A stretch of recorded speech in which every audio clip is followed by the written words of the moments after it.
Actes des Apôtres, chapitre 7. Alors le grand prêtre dit, ces choses sont-elles ainsi? Et il dit, hommes frères et pères, prêtez l'oreille. Le Dieu de gloire apparut à notre père Abraham lorsqu'il était en Mésopotamie, avant qu'il ne demeurât à Charan, et il lui dit, pars de ton pays et de ta parenté, et viens dans la terre que je te montrerai. Alors il sortit de la terre des Chaldéens et demeura à Charan, et de là, lorsque son père fut mort, il le déplaça dans cette terre où vous demeurez maintenant. Et là, il ne lui donna aucun héritage, non pas même où poser son pied. Cependant, il lui promit qu'il la lui donnerait pour une possession et à sa semence après lui lorsqu'il n'avait pas encore d'enfant. Et Dieu parla de cette manière que sa semence séjournerait dans une terre étrangère et qu'il les amènerait en servitude et les traiterait mal pendant 400 ans.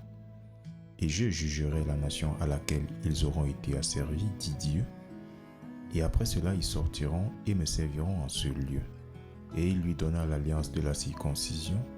Et ainsi, Abraham engendra Isaac et le circoncis le 8e jour. Et Isaac engendra Jacob, et Jacob engendra les 12 patriarches. Et les patriarches, poussés par l'envie, vendirent Joseph pour l'Égypte, mais Dieu était avec lui, et le délivra de toutes ses afflictions, et lui donna faveur et sagesse à la vue de Pharaon, roi d'Égypte, et il le fit gouverner sur l'Égypte et sur toute sa maison. Or, il vint une disette sur tout le pays d'Égypte et de Canaan, et une grande affliction, et nos pères ne se trouvèrent pas de nourriture. Mais quand Jacob entendit qu'il y avait du maïs en Égypte, il y envoya nos pères une première fois, et à la seconde fois, Joseph se fit connaître à ses frères, et la parenté de Joseph fut connue de Pharaon. Alors Joseph envoya et appela son père Jacob auprès de lui, et toute sa parenté 75 âmes. Ainsi Jacob descendit en Égypte, et mourut lui et nos pères. Et ils furent transportés à Sichem et placés dans le sépulcre qu'Abraham avait acheté pour une somme d'argent au fils des morts, le père de Sichem. Mais lorsque le temps de la promesse approcha à laquelle Dieu avait juré à Abraham, le peuple s'accrut et se multiplia en Égypte, jusqu'à ce qu'un autre roi se leva qui n'avait pas connu Joseph. Celui-ci agit avec ruse envers notre parenté et traita mal nos pères, de sorte qu'ils abandonnèrent leurs jeunes enfants pour qu'à la fin ils ne puissent pas vivre. En ce temps-là naquit Moïse, il était extrêmement beau et fut nourri 3 mois dans la maison de son père. Et lorsque il fut abandonné, la fille de Pharaon le prit et le nourrit comme son propre fils. Et Moïse fut instruit dans toute la sagesse des Égyptiens et étant puissant en parole et en action. Et quand il eut 40 ans révolus, il vint dans son cœur de visiter ses frères, les enfants d'Israël, et voyant un d'eux souffrir à tort, il le défendit et vengea celui qui était opprimé et frappa l'Égyptien, car il supposait que ses frères auraient compris comment Dieu par sa main les délivrerait, mais ils ne le comprirent pas.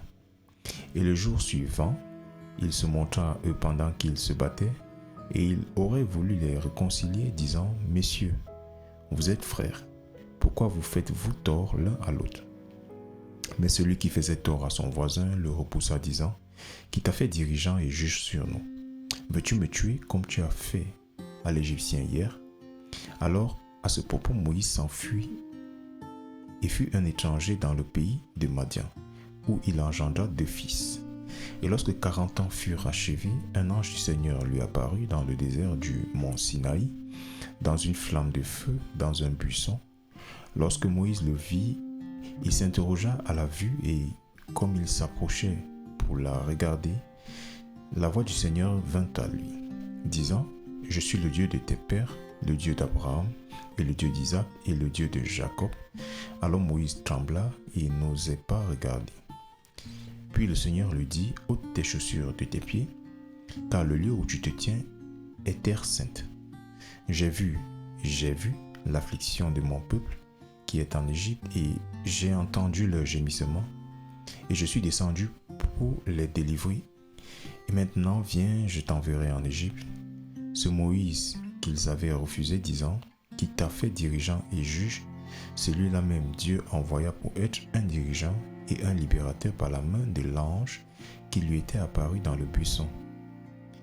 Il les fit sortir après qu'il eut montré des prodiges et des signes dans le pays d'Égypte, et dans la mer Rouge et dans le désert durant 40 ans.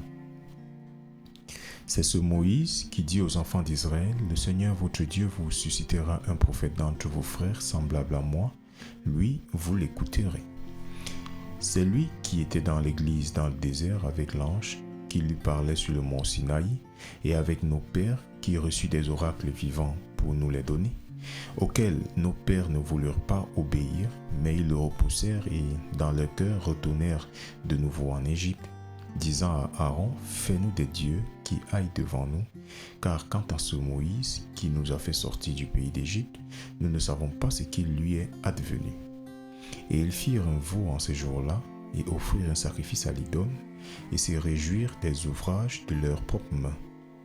Alors Dieu se détourna et les abandonna à l'adoration de l'armée du ciel, comme il était écrit dans le livre des prophètes, « Ô vous, maison d'Israël, m'avez-vous offert des bêtes égorgées et des sacrifices durant les 40 années dans le désert?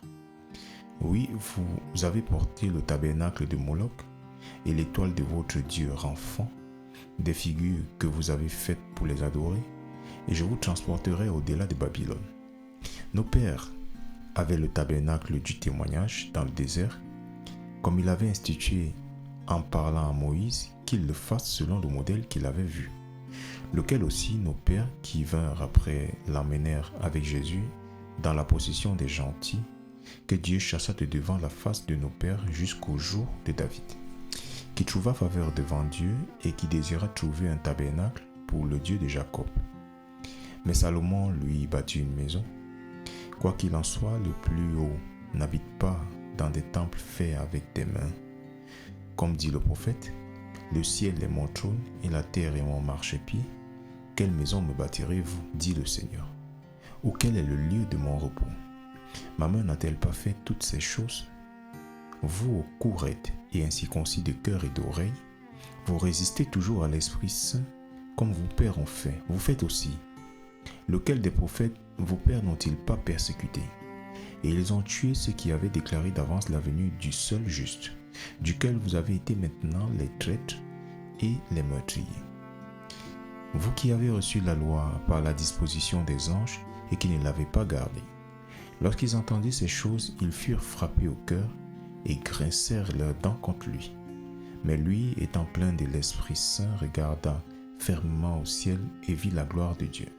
Et Jésus se tenant debout à la main droite de Dieu, et dit, « Voici je vois les cieux ouverts, et le Fils de l'homme se tenant debout à la main droite de Dieu. » Alors ils crièrent d'une voix retentissante et bouchèrent leurs oreilles et se précipitèrent sur lui d'un commun accord.